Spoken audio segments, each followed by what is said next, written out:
Hi everybody, happy Friday. So, I want to speak about the sacred whore. Now, she was referred to in the Bible as the great whore of Babylon. And who were they referring to? Yes, it was Venus. Now, we know something's wrong when love is being painted as the enemy. And that's what's happened for the last 2,000 years. With the rise of the empires and the politicized spirituality that was created, i.e. organised religion, which is just fear and guilt with different holidays, to quote the comedian Kathy Ladman. So we're coming to the end of that. Our consciousness is superseding organised religion, because organised religion, it operates at the level of the solar plexus, which is the lower mental body. And this is where we have the perception of good and bad, seeing things in black and white, right and wrong, i.e. we are rationally dominant. And that's what the mind does, the lower mind. It divides everything. It judges everything, into two categories, just like the globalists are inviting us to see ourselves as either black or white and fight amongst ourselves, when in fact we are all beautiful rainbow souls and we are multidimensional. So our challenge is to transcend being rationally dominant. Now, as you may have gleaned, those that are following me, I'm in Morocco and it is Ramadan. And I noticed a distinct change that happened when Ramadan began. And that was the male gaze changed towards me as a Western woman. So where in the past, when I would smile and say salam, which is peace, as a greeting, to brothers on the street, not all, but the majority now won't make eye contact with me, And what I feel in that is that they've shut down their heart. They're perceiving me as the evil temptress, on the perception that because I'm a Western woman, I have no spirituality, that because I'm not veiled, that I am loose, Now, the true feminine is veiled in both the East and the West, because we lost the rites of passage that once initiated women to unveil the 7 faces of Venus, the 7 aspects of the goddess that govern our 7 energy centers, the 7 dimensions of our consciousness. So the show that I'm being called to do at Edinburgh is an unveiling of the 7 faces of Venus. So what we have currently in the world is a polarization of the feminine. In the West, we have the whore. We have, girls wearing cut-off denim and, revealing half of their glutes to the world, and, trying to create sexy, seductive videos on Instagram.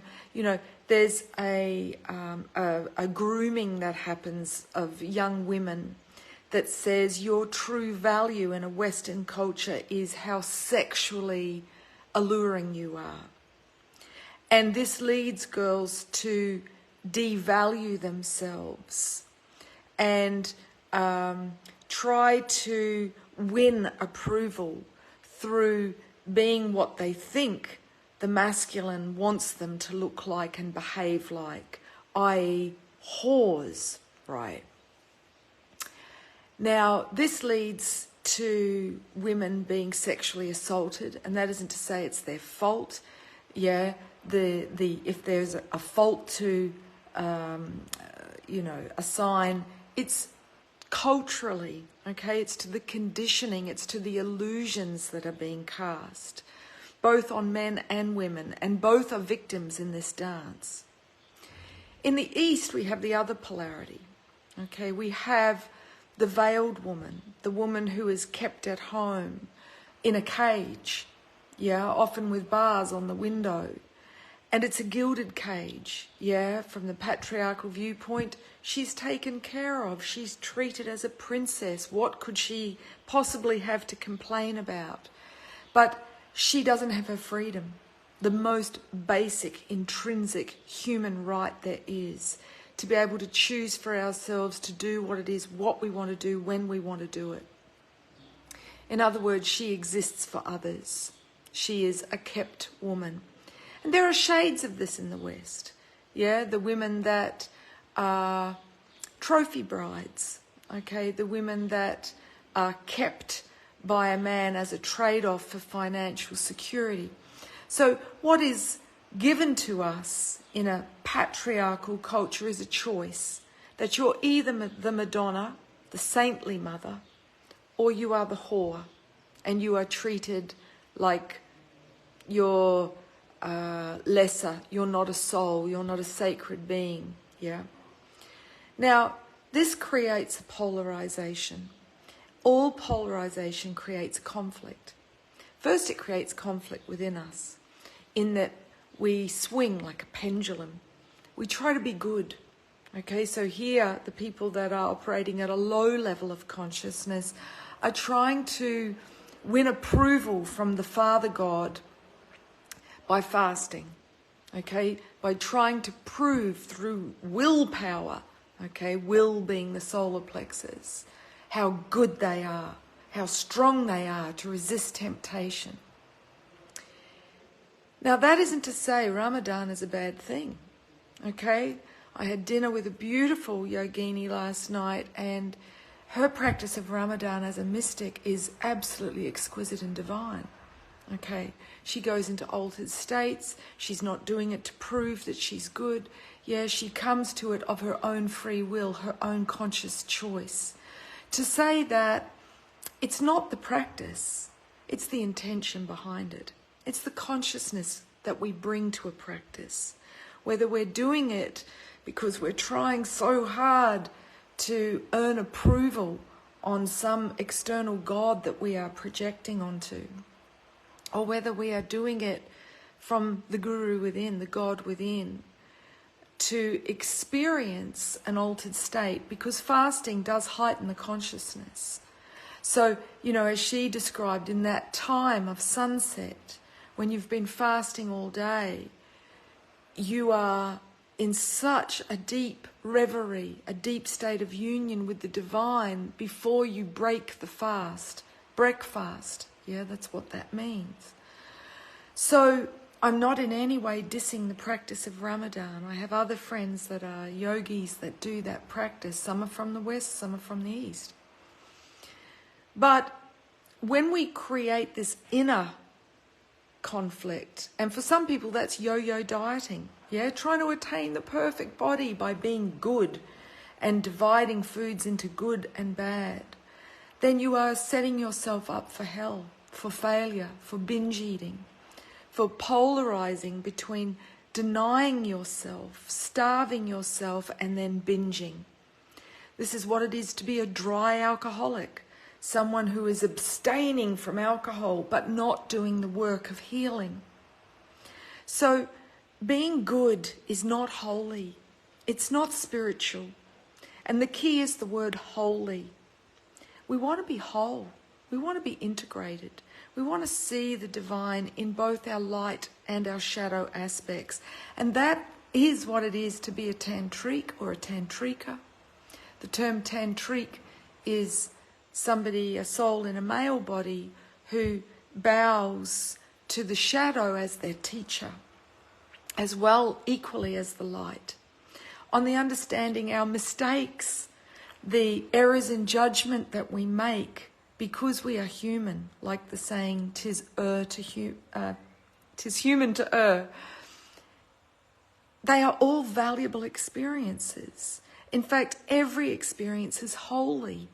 We can't judge it, because we will learn equally from every experience if we are willing to humble our ego, to see, oh, what was my lesson? What did I learn from that? What was the blessing?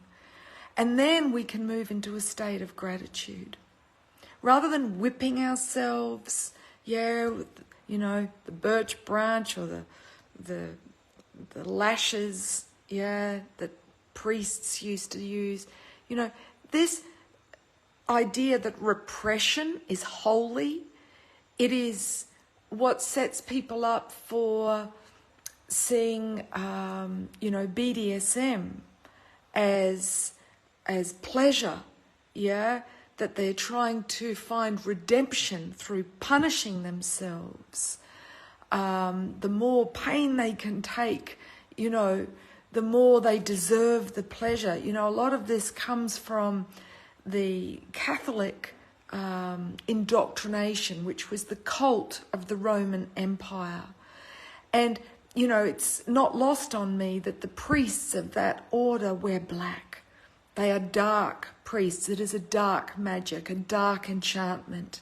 That this organization that murdered millions of mystics is still allowed to operate defies credibility, So it is time for our consciousness to mature beyond the solar plexus, beyond rules, beyond dogma, beyond doctrines, beyond the notion of good and bad, and to move up into the heart, the place of accepting that every choice we make, we will learn from it, and that every experience is worth bowing to.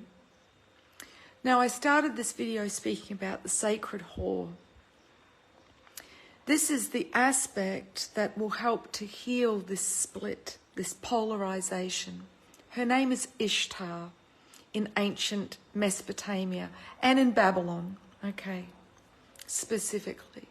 Hence she was called the Great Whore of Babylon. And she is the ascended Venus.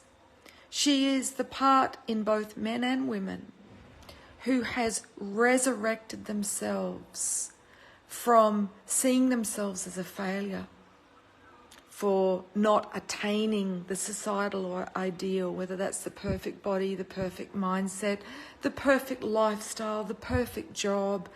Perfection is the road to hell paved with good intentions. If you are striving to be good, if you are trying to get it right, whether that's trying to be the perfect vegan, the perfect Buddhist, the perfect feminist, forget it. You will make a misery of your existence, and that is an insult to the divinity that is available to us, the divine gift that is life. We are here to live heaven on earth. We are here to exalt the divine in everything. Our bodies are not the enemy. So negating the needs of the bodies and thinking that that is holy is a distortion. That is spiritual ambition. That is the ego hijacking the soul. The sacred whore is one who is wedded to the divine. That is not to say that we can't wed in a mortal union as well, but our first commitment is our union with the divine. And this makes all of our other unions consecrated, whether it's with a lover for an evening or a beloved for a lifetime. Most especially, our relationship with ourselves is consecrated. We see ourselves as a divine vessel. And so we honour ourselves accordingly. So that means listening to our body with reverence. Okay, when I eat this, how do I feel? Do I feel stodgy? Do I feel heavy? Do I feel claggy? Or do I feel energized? Do I feel grounded? So rather than having shoulds and should nots and, being punitive with ourselves like the Dark Father, denying ourselves as a punishment, and the more punishment we can bear, the more we deserve a treat. You know, this is abuse. And it's done to us as children in a patriarchy, this reward and punishment system. People then do it to their pets. This is the mindset of war, of good and bad. So the invitation is to honour the sacred whore, to honour that the profane, the physical realm, the earthly realm is as divine as the heavenly realm. It's all one. And we can be living heaven on earth when we accept the divine is in all of it. It's in sex. It's in our enjoyment of food. It's in our imperfections. So I hope that those words are in some way a healing salve, a healing balm for your heart. Because when we truly accept ourselves, the doors open and we can allow ourselves to see ourselves as divine, to know that that's not heresy. That's not, in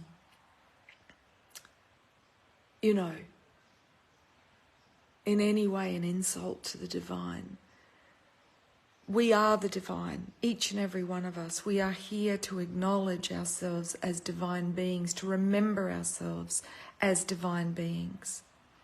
Only then can we individually and collectively restore Eden, this beautiful garden planet where it is safe because people are operating out of soul, taking responsibility for their choices, taking responsibility for their shadow.